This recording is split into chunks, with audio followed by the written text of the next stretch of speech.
myself. I just hope you go downtown Tonight. That's alright. And And you.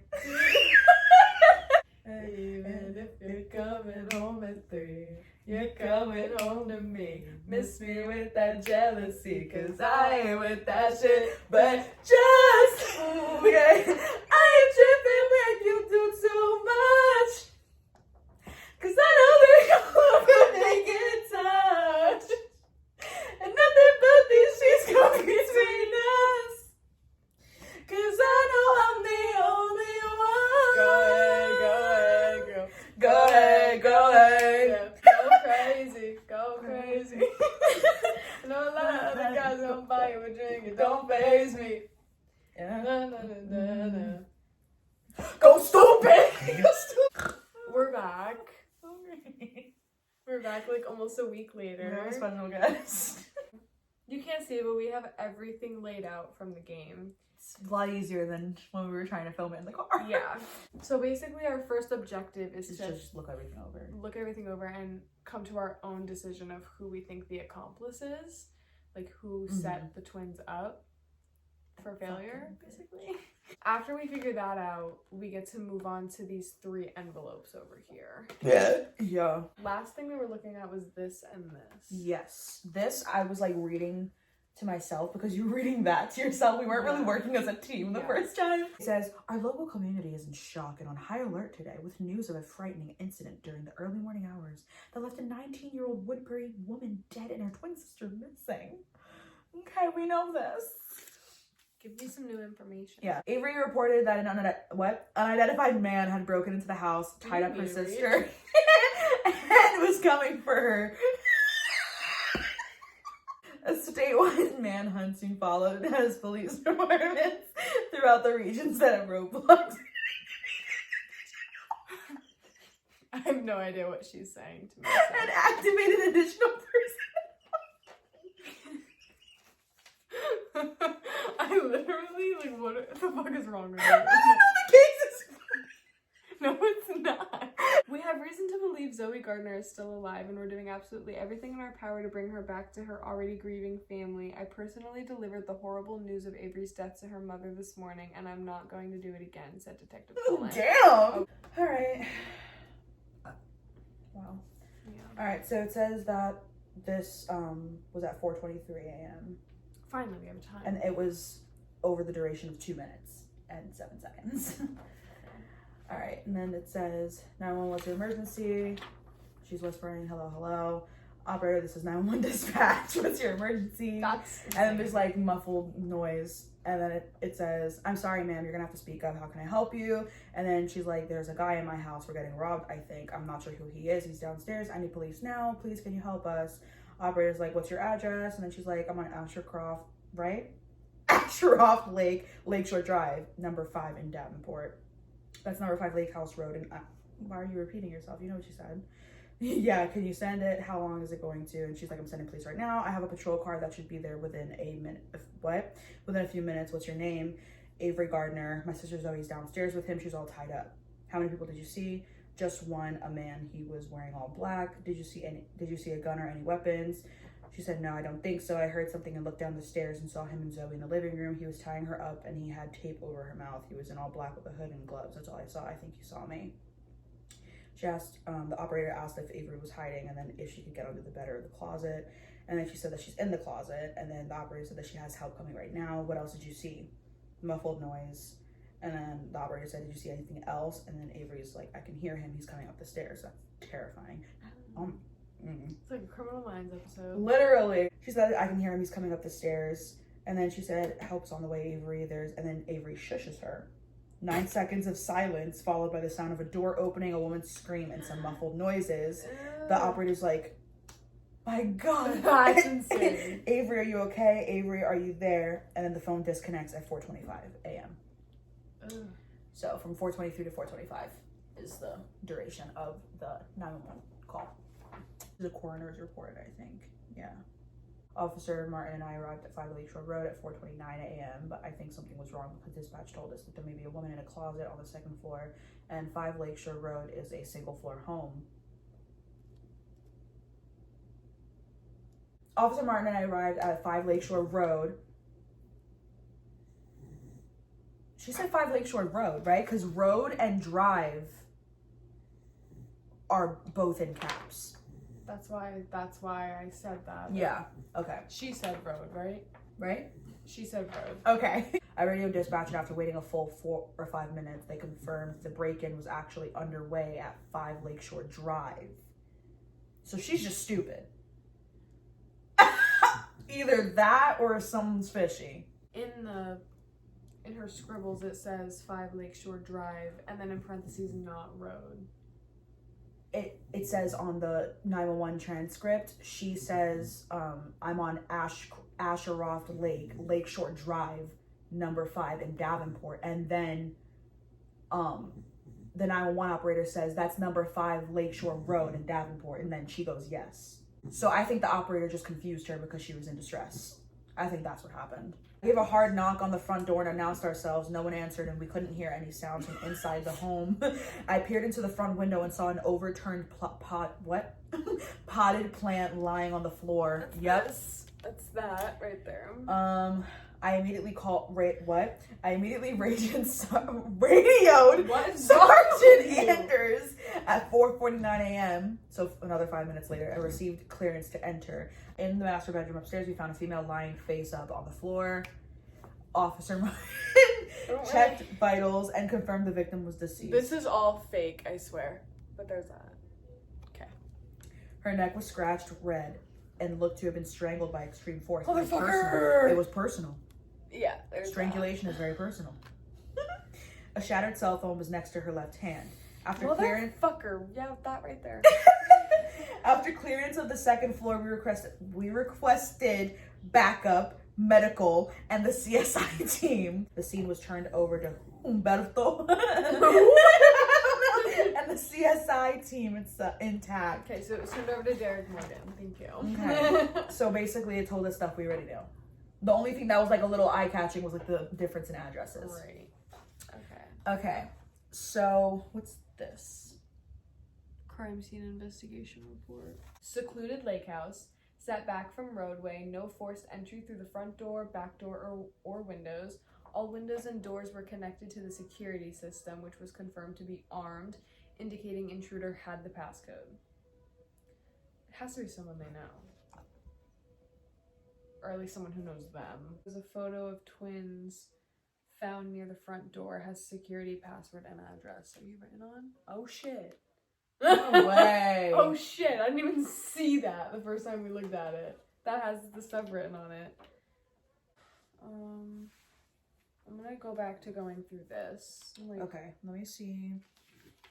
He went to, Bryson's Tavern. That's where that comes into play. Okay. He played in a pool tournament and had some beers. Let's be for fucking real. Like 2 or 12? Left around 2:30 a.m. and Wally at the bar can confirm that he was there. I'm thinking about it. I feel like Courtney, okay, I'm still on them. Courtney and Veronica, I feel like they're accomplices, but I do think Lenny did it because in my knowledge of watching Criminal Minds, dying from strangulation is so tiring. It takes a lot of strength to do that. And he's a burly man. He's a little thickums. Yeah. And he's psycho. So the twins' mom left a voicemail. Okay. And said she just remembered calling a tree company a few weeks ago to do some work at the house. That's the tree guy over there somewhere, who's also over here. Vince Wolf, that guy. Mm-hmm. Says she didn't give them a key or security passcode. Call with Twin Trees Landscaping confirmed call 2 weeks ago. Too far for them, so they sent a local guy in Davenport, Vince Wolf. That's the set, and it's circled red with suspect. Interview with Vince Wolf. He's 42, tree cutter, ex-con, and divorced. White van with a black door.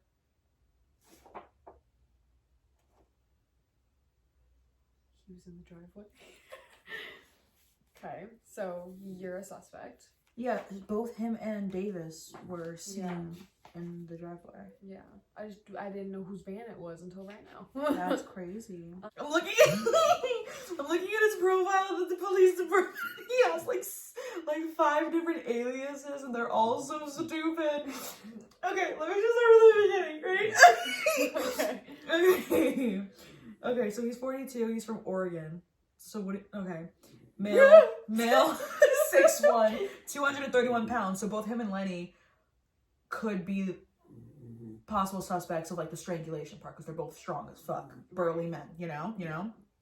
I didn't know what burly meant until I watched Outer Banks. Crazy. Eye color blue, hair what hair? Yeah, this bald ass bitch. He's man single. is bald. What do you mean hair? Are you ready for his aliases? Yeah. First one. Vinny.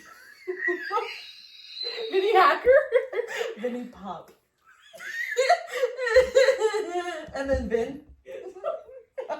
Wait, are you ready? Then Vin. Vin! There's more. Are you ready? How do police get any work done? I can't. Joe Mamba.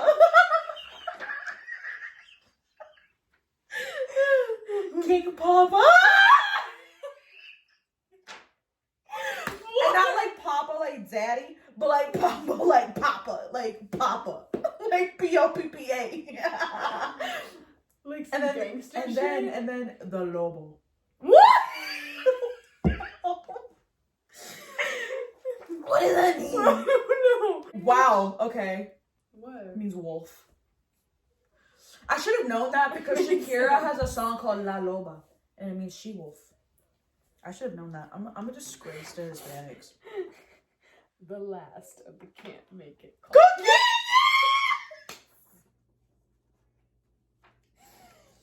Oh my god, This are you street all... is gonna be filled with Yo, they're all Caucasian, all the suspects. Oregon State criminal. Now, he has actual aliases.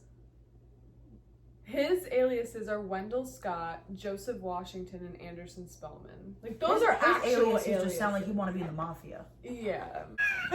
So, interview with Davis Bateman. Yes. Are you okay? I don't think she is. Okay. He's 37. Single, lives alone. His Weirdo. vehicle was seen at the lake house last night. That's a sports car. Weirdo. Drives a fucking Porsche. I don't think it said Either it was a a Porsche Porsche. or a Tesla. Going out with this guy with a Porsche.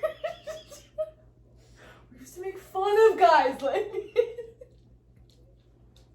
What? Why did you drop out of Yale? Were you near Ashcroft Lake last night? Yes.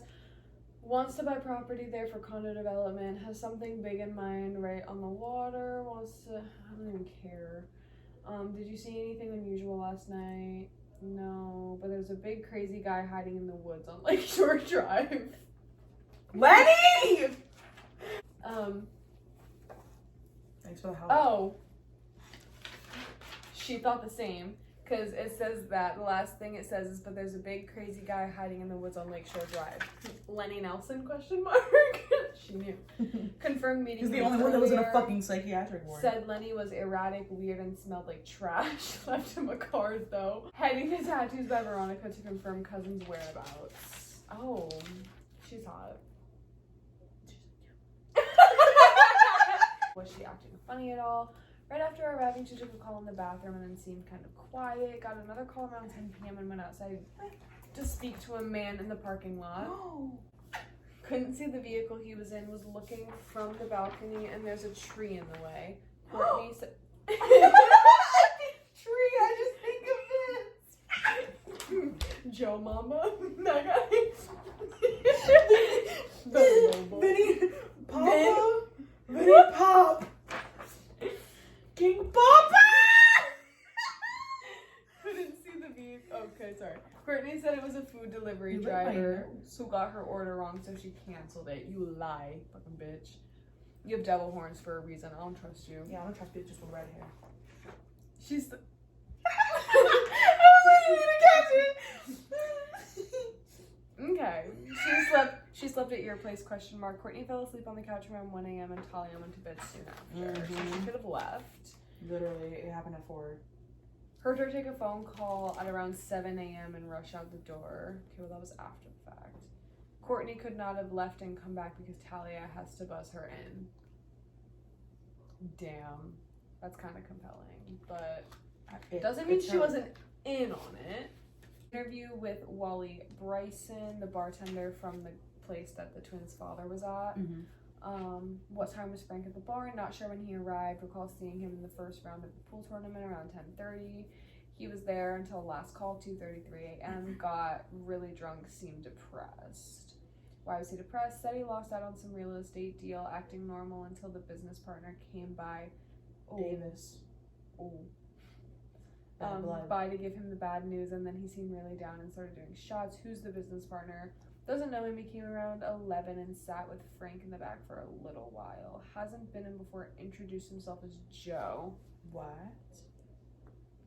One of his aliases is Joseph Washington. Okay. How late did Frank stay? After his real estate deal fell through, Frank just sat at the bar and did shots until last call. Got really drunk by the end of the night, could barely stand, slurring, etc. Fell on his way out and hit his forehead. Wally saw him stumbling toward home when he locked the door at 3:15. I don't think their dad did it if he was that sloshed. Davis was very suspicious. Yeah. For a real estate agent, what the fuck do you need? And they already interviewed him, and he didn't say anything about that, about going to meet him. 7:16 voicemail from Courtney. Lied about calling in sick to work. Was fired for being sick and missing shifts. Bought a pregnancy test last night at the drugstore and took it to Talia's bathroom. She's pregnant. Says Avery drew the horns on her pic as a joke. Avery calls her the devil on her shoulder because she's always urged her to do bad things. Okay. Unfortunately, she's making a little bit of sense now. You're so mad. Her being pregnant changes nothing. She fucked Lenny. And at this time, she was not Courtney. Angie was heading home. And that's the end because she's missing. Okay. Bro, this motherfucker, Vinny Pop, he's been arrested 6 different times. First offense was when he was 19. All of them, he was found guilty, bro. So the 3 suspects, the only 3 that they have at this point is the tree cutting guy, the real estate guy, and Lenny, the psycho neighbor next door. So let's see. I don't know, but we're looking for the accomplice right now. Yeah, this man's been all over the place. Okay. His first offense was 19, manslaughter, the 2nd degree. The case was closed and he did 5 years in prison and 100 hours community service.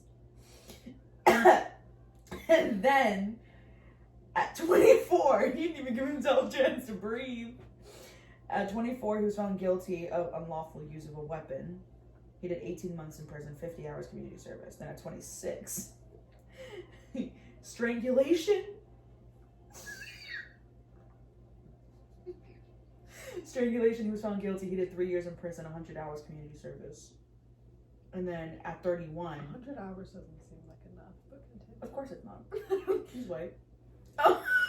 Right. Then at 31, he was found guilty of assaulting a public safety officer. He did 3 years prison, 100 hours community service. Then at 36... Yo, this man is chill. At 36... Take a break. Right. At 36, robbery of the 1st degree. He was found guilty. He did 4 years in prison, 500 hours of community service. Why does Lenny look? Okay, sorry. I know, he's a weirdo. Davis Bateman, this guy. What he did. Okay. So the first thing was age 24. He's 37. Okay. 24. Luring a minor. Degree of offense, felony. He was found not guilty, and the status is closed. Okay. His next thing was at age 26, so 2 years later, right? I forget. He got a restraining order. against him. Degree of offense was misdemeanor. The disposition was issued, and it expired. Next, he was 27. Private indecency.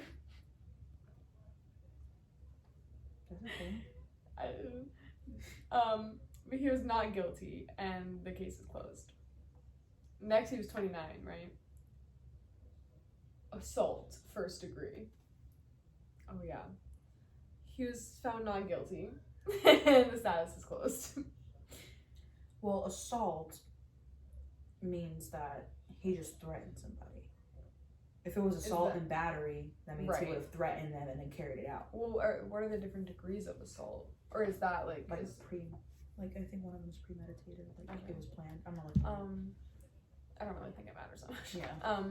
Next is age 34. Another restraining order.